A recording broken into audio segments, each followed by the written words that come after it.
Hi there. I just wanted to touch base with everyone. I've received a few emails about the interview that's going to be taking place later this semester. And although I did talk about that a little bit in the introduction video, I think as we get closer to actually doing the interview, it would be important for me to answer some of the questions that I've received in email.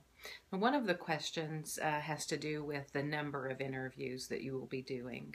And the answer to that is one. You're just doing one interview. You do have 3 assignments around that interview, but they're all about the same interview. The second thing is when does that interview take place? The interview needs to take place after you have done all of your first 3 discussion questions about the interview. That is the ID or interview development 1, where you just tell me who you're interviewing. The questions are: who are you interviewing? What's the reason that you chose that person? Where you're going to meet, the date that you're considering meeting, and that date needs to be after you have completed the ID1, ID2, and ID3. And the concerns that you might have about that interview up to this point. And because in the past some people have had the person that they wanted to interview or who agreed to the interview cancel, I would strongly suggest that you get a backup candidate just in case at the last minute the person you had been planning to interview backs out on you. You don't want that to cause you not to be able to turn your assignment in on time. That is the very first thing that you turn in to me. You turn that in as an assignment in the assignments box on Blackboard. The next thing that you're going to turn into me is what I call interview development 2 or ID2. And that is when you are going to list 10 questions that you'd like to ask that person during your interview.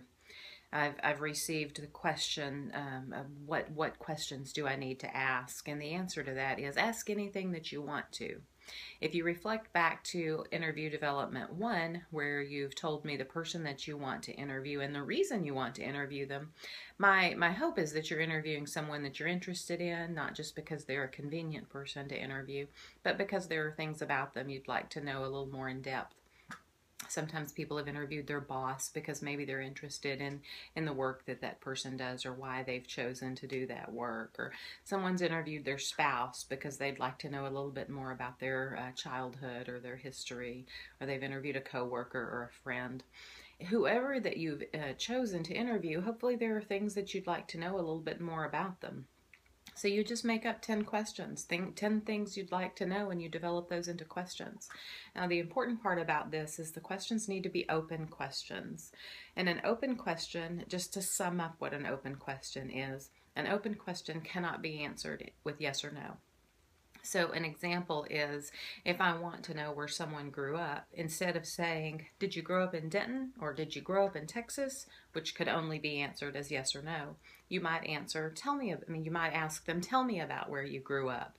So that gives them the opportunity to have a conversation with you instead of just checking off answers. And that's one of the important components of communication, is that whenever you begin asking the right questions, you're going to get a lot more dialogue than if you answer really closed yes-no questions. So as you create your 10 questions, take a look through them, see if they can be answered as yes or no, and if they can, just change them around, just like I did with the question I just asked you. So you want to know if you're sitting by someone in class and they're sitting in a class at UNT, so it's obvious that they're a student at UNT, you might not turn to them and say, are you a college student at UNT? You might instead say to them, tell me about your major, instead of just what's your major. Instead of, what year are you in college, or I'm sorry, what year are you in college is a different answer than, are you a freshman, are you a sophomore? So the questions that are open cannot be answered in just yes or no. So that will give you more dialogue. So then you get to the interview development 3, and that is about inserting the miracle question into your interview. Now, I want to make this clear. You don't have to use the miracle question in your interview. You can, you don't have to. all I want to know in ID3 is that you know what the miracle question is, you know how you might ask it in your interview if you get the opportunity, and where you would put it. Are you going to put it as the opening question? Are you going to put it as in the middle? Is it going to be your wrap-up question? And what's the reason that's where you would choose to put that question? So that's pretty the plain and simple of it. It does not have to come up in your interview. I just want to know that you have a good grasp on what the miracle question is and how you might be able to use it in your interview if you choose to do that. Now, finally, for the interview, what do you turn into me? Well, I suggested that you record the interview, and I'll tell you the reason I suggested that is not because I want you to turn that into me, but because many times what we say in conversation, especially if it's an in-depth conversation, we're not going to remember every detail. So you're going to audio record, video record, whatever you choose and whatever the person that you interview agrees to. And then you're going to go back to that later and listen to it for yourself so you can write me out a transcript. And the way the transcript will look is completely up to you, but there's a really good example of it in the module box for the interview, whenever the transcript, when you are going to turn that in. If you'll just take a look at that, you'll notice that it's just a transcript. It says the name of the person who is being interviewed and the student's name. So you'll have your name. If I'm interviewing like Tyrone, like in the workbook, it will be, Paula as the person that's doing the interviewing, and Tyrone as the person that's being interviewed. And I'll just type out exactly what I said, and I'll type out exactly what he answered. You don't have to type out the whole interview. You're only going to type out about 10 minutes of the interview. I just want a page or two. I just want to see kind of the good part of your interview, the part that you want to share with me, something where, it was a good portion of it. It was just something you feel like was meaty, something that you really want me to see. Maybe you did really well, or maybe the person you interviewed revealed some really good information there, and that's what you want to highlight. That is completely up to you. So I just get that interview transcript.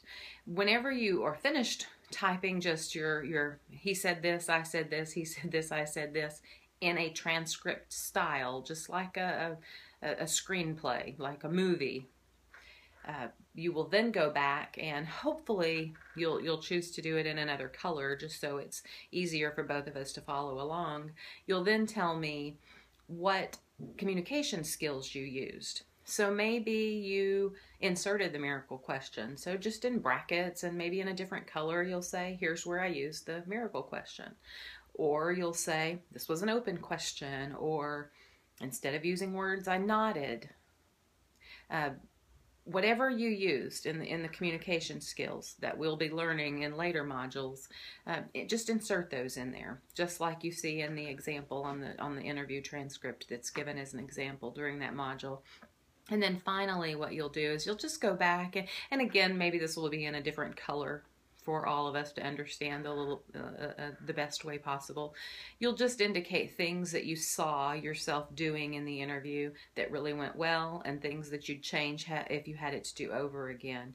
So what that will look like is that you'll have a couple of little sections of your interview there, and then you'll go and insert something to say like, oh, I noticed there I cut that person off during their answer. If I had it to do over again, I wouldn't cut that person off. Or maybe under another one you'll say, that was a great question. I'm glad I asked it like that. I see that asking it like that allowed that person to talk longer about something instead of being maybe they were more comfortable in that area. Anything you want to. And like I said, there's a really good example of the transcript that's on file in that module, if you'll just take time to take a look at it. Feel free to email me. I appreciate your emails. I have no problem responding to your emails.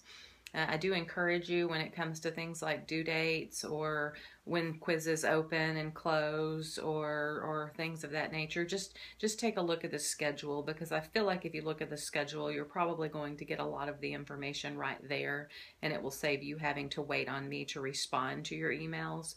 But I am open for emails if you have questions about specific things. And I do most of the grading and reading your responses myself, so I really do appreciate the work that you put into this.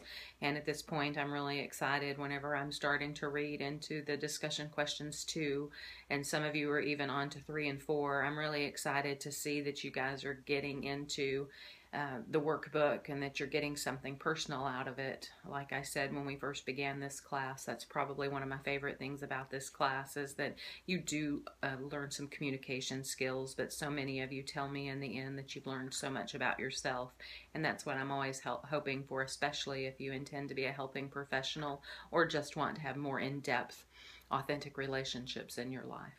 Thank you so much, and have a good rest of the semester.